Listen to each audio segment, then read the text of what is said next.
22. Predict the relationship between the graphs x cubed minus x squared and y equals x minus 2 minus x cubed minus x minus 2 squared. Now, if we think back to our functions unit, or transformation unit, really this is just a transformation of f of x minus 2, or translation 2 to the right.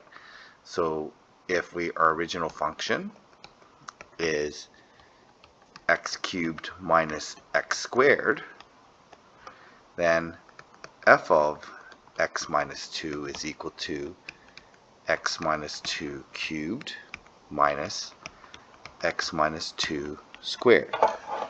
Okay, so when we draw this, we can graph this, and the first graph is going to have zeros at a bounce here at x squared, or sorry, the x squared bounce. So if I factor this is going to be x minus 1 times x squared. So there's our bounce. We also have a 0 at 1. I'm going to put 1 right there.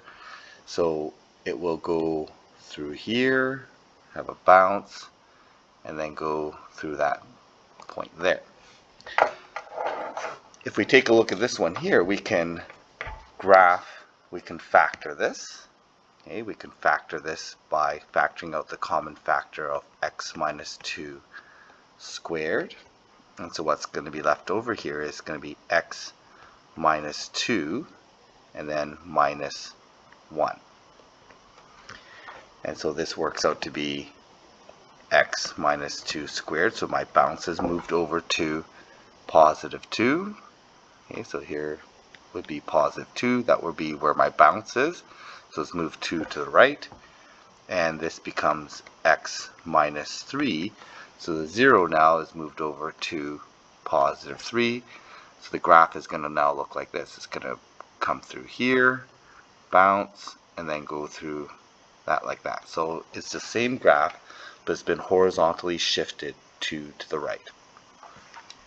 So we can find the intercept. So we've done part C here. This is factoring. When we factor, we're going to factor out the x squared in the first function in blue.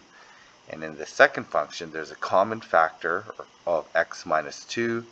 And so we're left with 1x minus 2 minus the 1 that's left when we factor out the x minus 2 all squared.